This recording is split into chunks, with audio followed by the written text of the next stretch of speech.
उनकी वो तकरीर की वजह से मेरे अंदर के जज्बात बहुत जाग गए। आपके बीच मैं एक एडवोकेट बनकर आया हूं, एक एडवोकेट की हैसियत से आया हूं, मगर सही मसाइल हमारे जो है वो मौलाना आपके सामने बयान करें। और जाने से पहले एक बात आपको बता के गए कि समझदार को इशारा काफी है। Uniform civil code, personal laws, हम ये देश में रह रहे हैं, लॉज रहेंगे, उनको फॉलो करना है, ये हमारी जिम्मेदारी है और बाखूबी हम इस जिम्मेदारी को निभाते आए हैं, इंशाअल्लाह आगे भी निभाते जाएंगे। ये देश का कानून हमारे लिए सब कुछ है।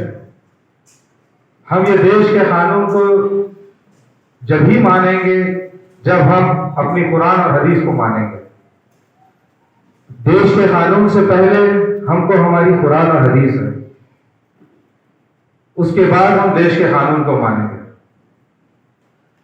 मैं इतनी सी बात आपको बता दूं कि जितने भी कानून अभी तक बनते आए हैं इस देश में, मैं देश में नहीं, सारे इंटरनेशनल लॉज में, यूएन में जो डायरेक्टिव प्रिंसिपल्स रहते हैं, जो कन्वेंशंस होते हैं, जो ड्राफ्ट होता है, वो सब भी कुरान और हदीस की बुनियाद पे है।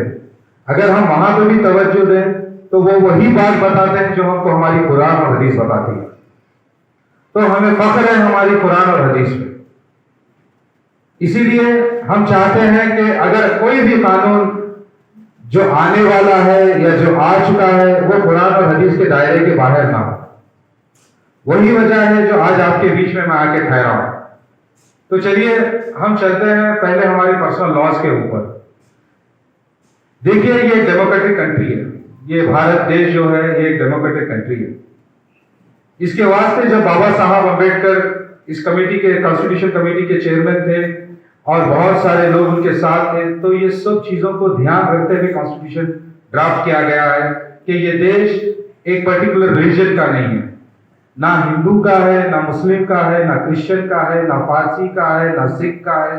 ये देश ये सारे लोगों को मिलके बनता है। रिसेंटली हमारी टीम, फुटबॉल टीम इंडिया की, एक वर्ल्ड कप जीत के लाई।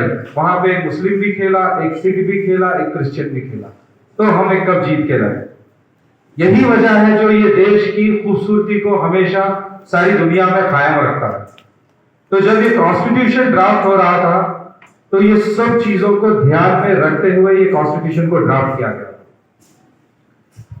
वैसे ही इसके अंदर एक 4-5 आर्टिकल है जो बहुत इंपॉर्टेंट आर्टिकल्स है, उसके ऊपर हमको ध्यान देना है।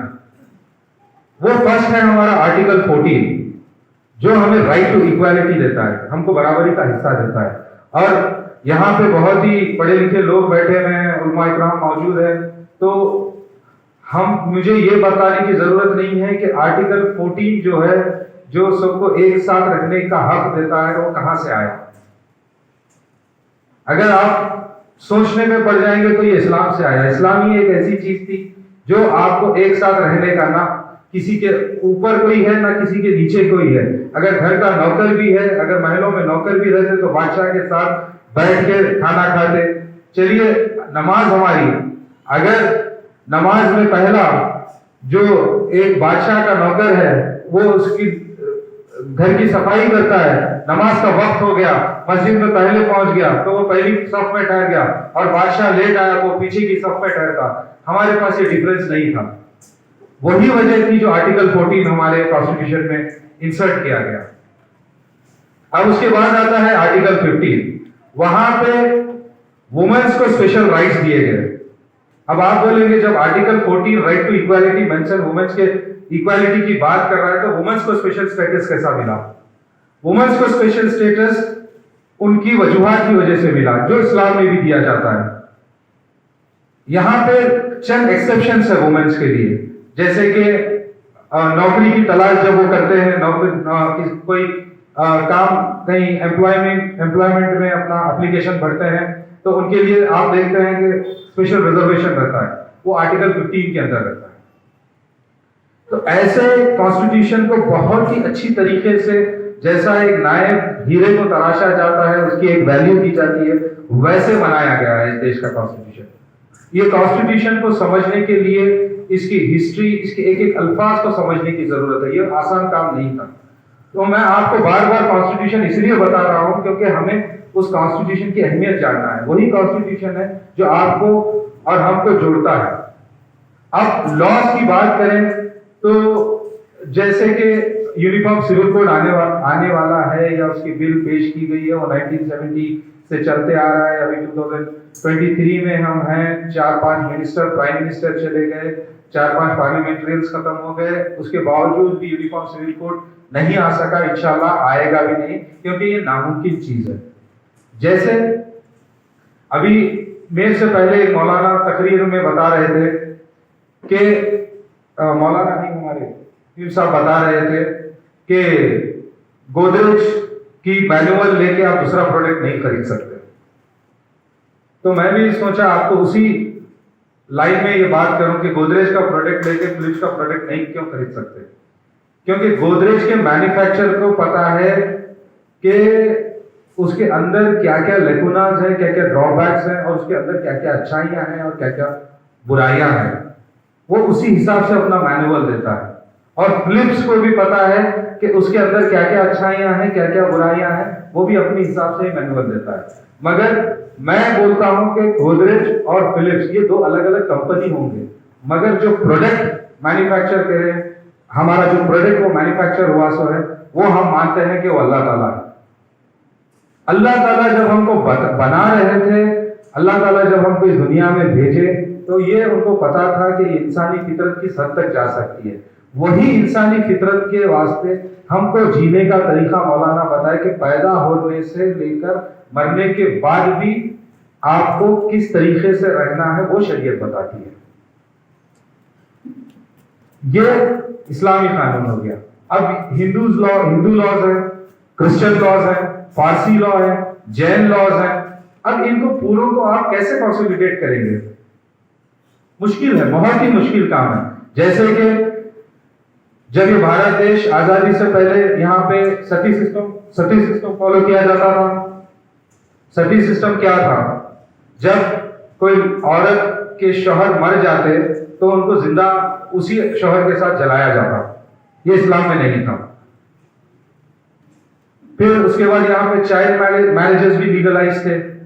वो हमारे पास जो मैरिज होती है, जो हमारे पास शादी होती है, वो जब लड़की प्यूबरिटी की एज में आती है जब भी उसकी शादी की जाती है। वहां पे वैसा नहीं था। बचपन में पैदा होते ही लड़का और लड़की की शादी तय की जाती थी। तो फिर उसको डेवलपमेंट के साथ और वक्त के साथ उसको बदला गया। अब क्रिश्चियन मैरिज एक्ट जो अडॉप्ट हुआ, वो यूरोपियन कंट्रीज से अडॉप्ट हुआ, वो चर्चेस से अडॉप्ट हुआ। अब क्रिश्चियन में भी कैथोलिक है, मेथोडिस्ट है, दो सेक्ट्स है वहां पे भी। अब कैथोलिक का तरीका अलग है, मेथोडिस्ट का तरीका अलग है। तो ये सारों को लेके आप एक कानून नहीं बना सकते। ये मैरिजेस की हद तक रह गया। अब इनहेरिटेंस ऑफ द प्रॉपर्टी रह गया। इनहेरिटेंस ऑफ द प्रॉपर्टी मतलब आपके मरने के बाद, आपके गुजर जाने के बाद ये प्रॉपर्टी किस तरीके से डिवाइड होगी। अब पहले जब हिंदू लॉ यहाँ पे मौजूद था, या अभी भी हिंदू लॉ है, यूनिफॉर्म सिविल कोड आने तक, लड़की को, औरत जात को राइट्स नहीं थे अपने फैमिली प्रॉपर्टी में। वहां पे भी दो स्कूल्स हैं, एक मिताक्षरा है, एक दया भागा है। अब दया भागा लॉ बोलता है कि लड़की को प्रॉपर्टी राइट्स है, मिताक्षरा लॉ बोलता है कि प्रॉपर्टी नहीं, लड़की को प्रॉपर्टी राइट्स नहीं है शादी होने के बाद। तो ये दो चीजें भी कॉन्ट्रडिक्ट होते हैं।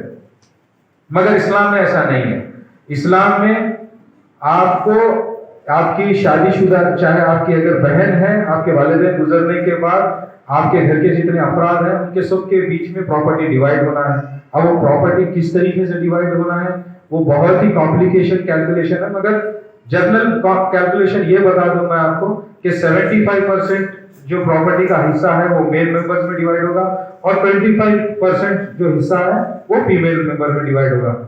अब यहाँ पे एक सवाल उठता है, ये औरतों के साथ ज्यादती है। मेल मेंबर जो है 75% ले रहे हैं और फीमेल मेंबर्स को 25% दे रहा है।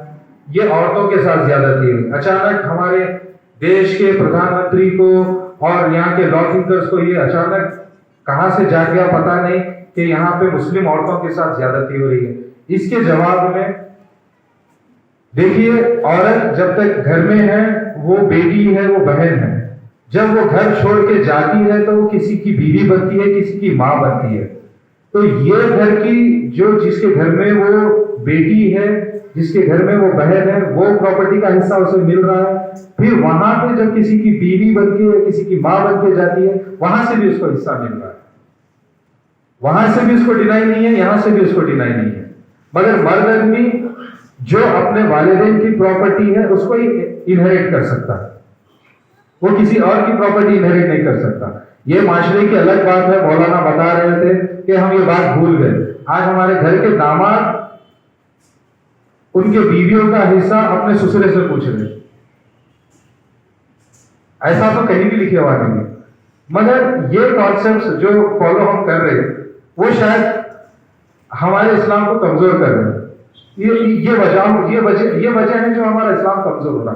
घर का दामाद अपनी बीवी का हिस्सा अपने ससुर से पूछ रहा, जहां पे उसका कोई हक ही नहीं है। यहां पे हमको ध्यान तवज्जो देने की जरूरत है। औरत का हिस्सा देना है बाहक मरने से पहले।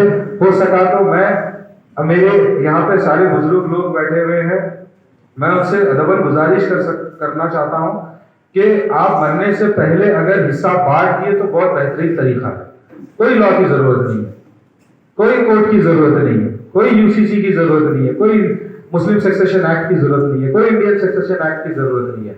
आप बाहयात अगर अपनी प्रॉपर्टी अपने आला औलाद में अगर बांट दे रहे हैं, अपने सन्स एंड डॉटर्स में बांट दे रहे हैं, तो कानून का दरवाजा खटखटाने का कोई रास्ता ही नहीं है, चाहे वो क्या भी कानून हो, रास्ता ही नहीं बचा। तो इस तरीके से आप आने वाले कानूनों का मुकाबला कर सकते हैं। अब देखिए, देश में बिल्कुल ये कोई छुपी हुई बात नहीं है, कोई डरने की बात नहीं है। बिल्कुल मुसलमान टारगेट पे है, बिल्कुल मुसलमानों के साथ ज्यादती हो रही है।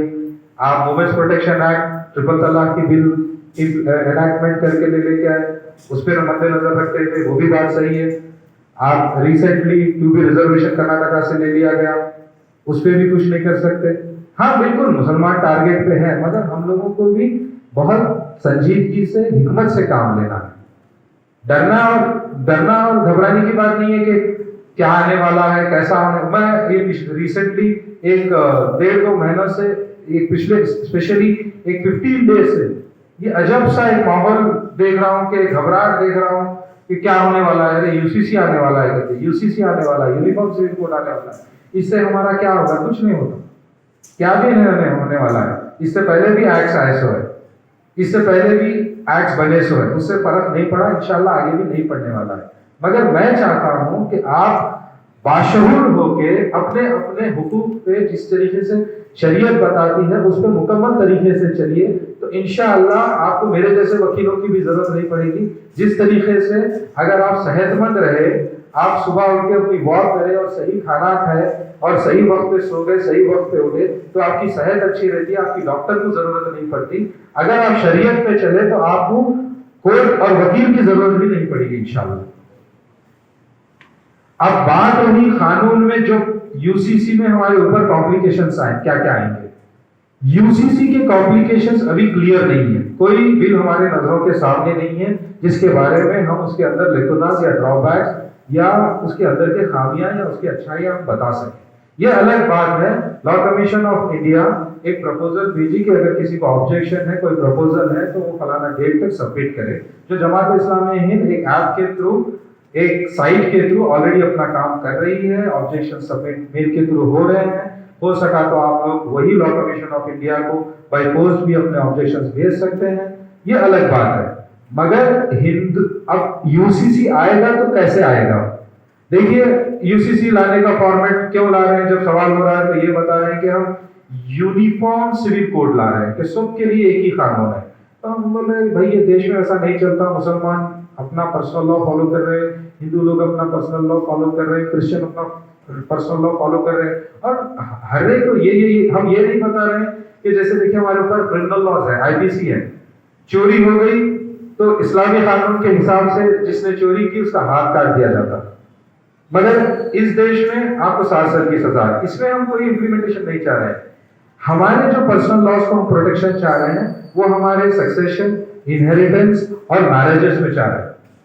हम दूसरे कानून की बात नहीं कर रहे। इस्लाम में अगर किसी का रेप हो गया तो उसको कोल्ले मार के उसका कत्ल किया जाता, मगर यहाँ पे एक ट्रायल चलता, एक उसकी सजा होती 7 साल से 10 साल तक या उम्र कैद उसकी सजा होती।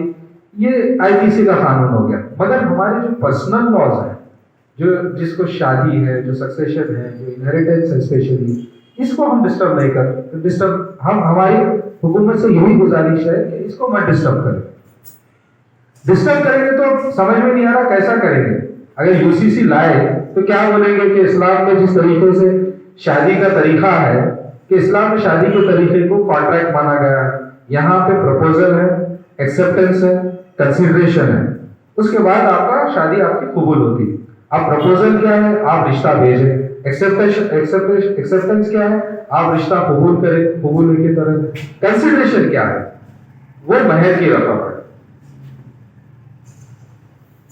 तो यह हमारा एक कॉन्ट्रैक्ट मैरिज है, और ये मुकम्मिल कब होता? ये कोहैबिटेशन के बाद पूरा शादी मुकम्मिल हो जाती है। ये दोनों एक दूसरे की शौहर और बीवी है। आगे जो भी लॉज आएंगे अब ये दोनों के ऊपर इंप्लीमेंट कर सकते हैं। अब हिंदू मैरिज एक्ट ले लीजिए आप, हिंदू मैरिज का तरीका ले लीजिए।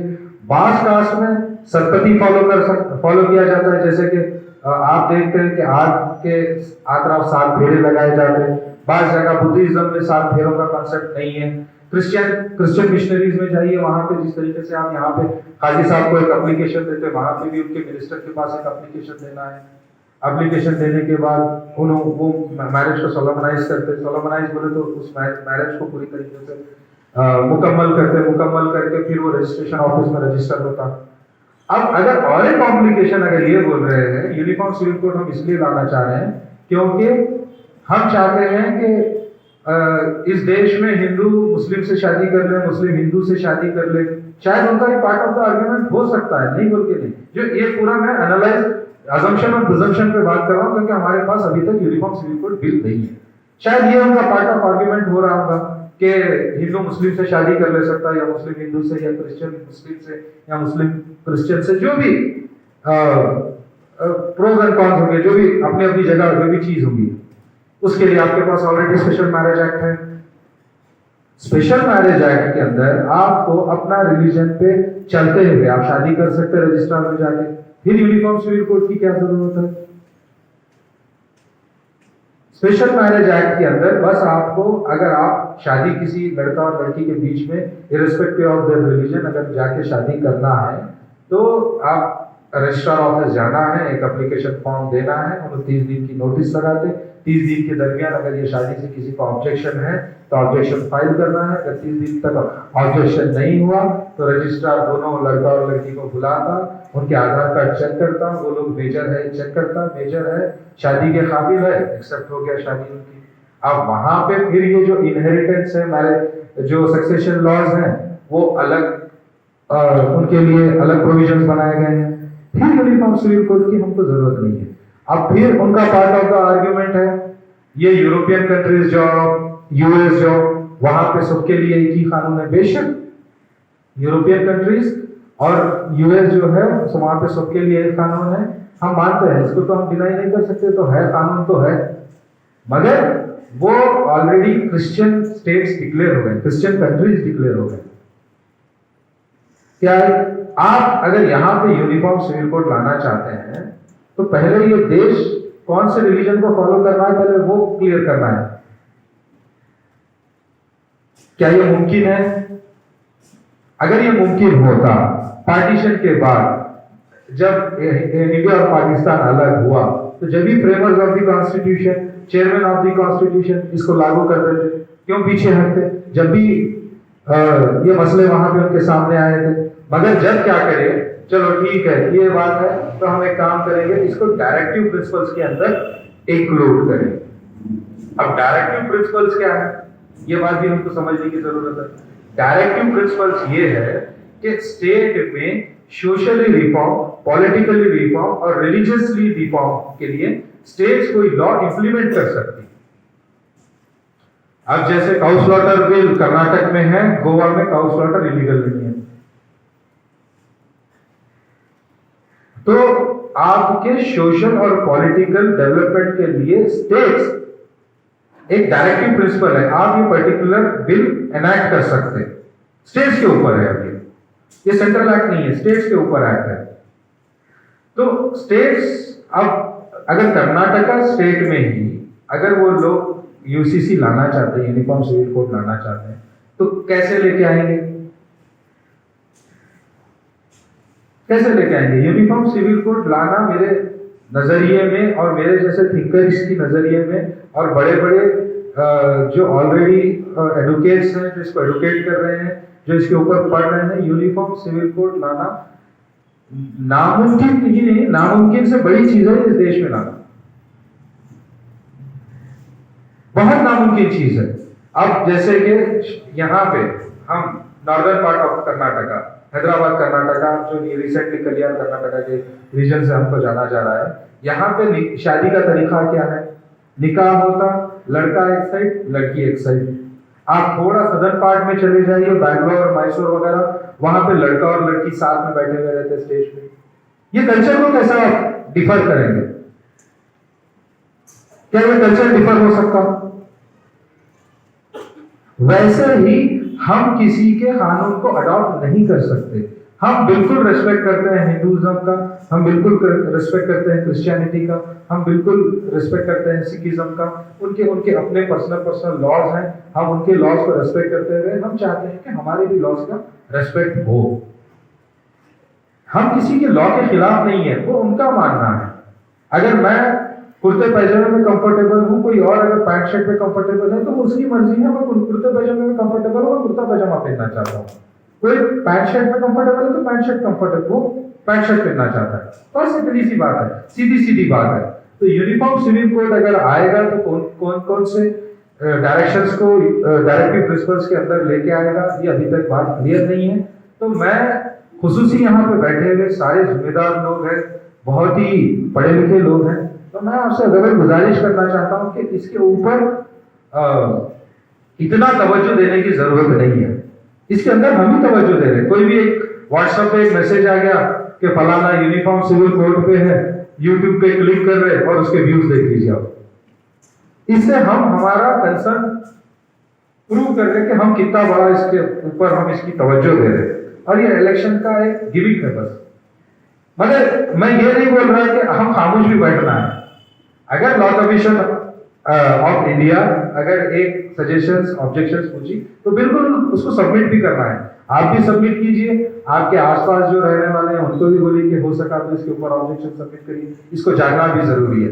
और खुसूसी में आप लोगों से अदबन गुजारिश ये करना चाहता हूँ कि आप व्हाट्सएप और यूट्यूब की दुनिया से बाहर आके समझने की कोशिश कीजिए।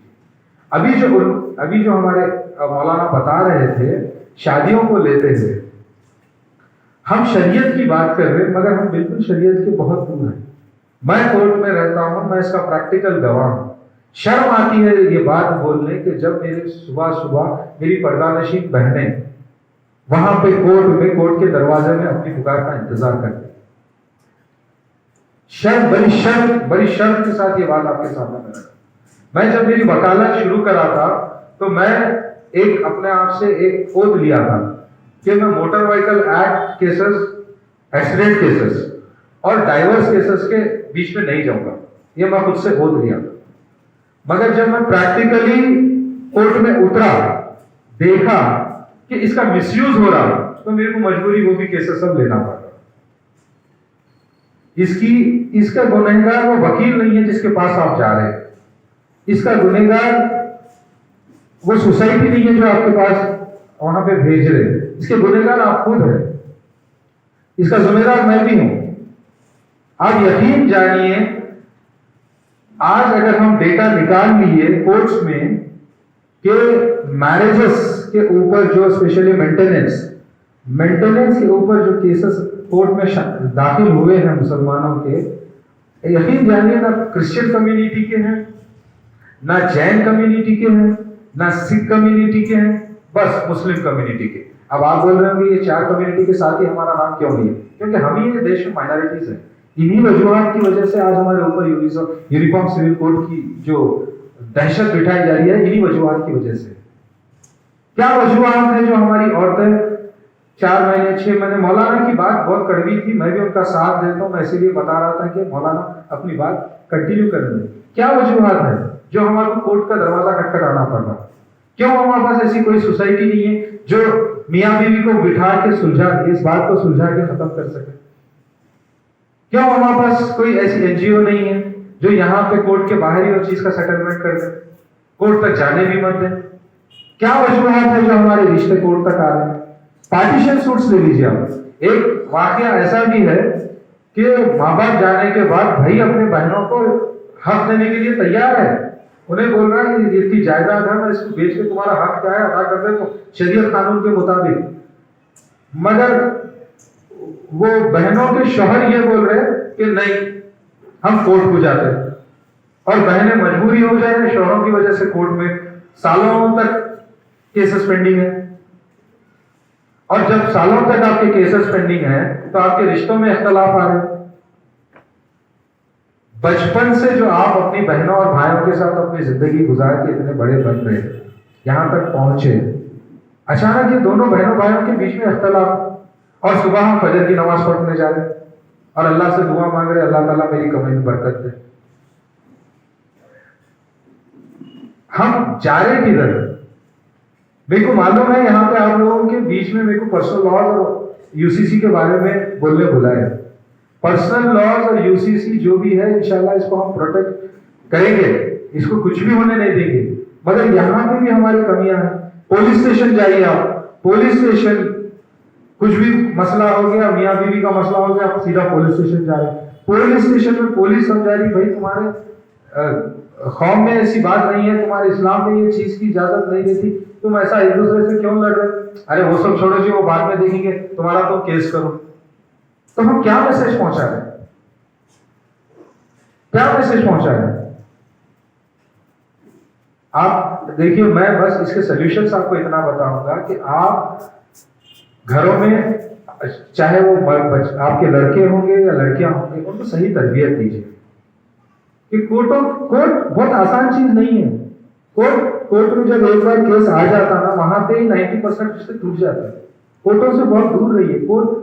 कोर्ट्स ये रियलाइज कर रहे हैं आजकल, जुडिशियल सिस्टम ये रियलाइज कर रहा है कि ये सब छोटी मोटी चीजों को हम दूर करना बोलते, वो लोक अदालत जैसा एक सिस्टम लेके आए इंडिया में, मीडिएशन सेंटर्स बनाए जा रहे हैं। ये हमारे पास पहले ही है, ये कॉन्सेप्ट हमारे पास पहले ही है, आज इस देश में अब आ रहे हैं। तो मैं जमात इस्लामी हिंद से भी ये गुजारिश करूंगा कि एक particular organisation under the domestic violence act, आपको पूरे राइट्स है लीगली, एक ऐसी ऑर्गेनाइजेशन बनाइए जहां पे ऐसे जो शरीयती मसले आएंगे कि आप यहाँ पे ही इसका फैसला सुनाएं, यहाँ पे ही एक डॉक्यूमेंट बना दीजिए और साथ ही साथ हो जाए, साथ ही साथ वहीं पे चीजों को खत्म कर दीजिए। देखिए एक बात बोलता हूं मैं आपको, देश में ये जो कानून जब पार्लियामेंट में पास होता था तो इसके पीछे एक रिसर्च चलता, बहुत बहुत बहुत बड़ा रिसर्च चलता।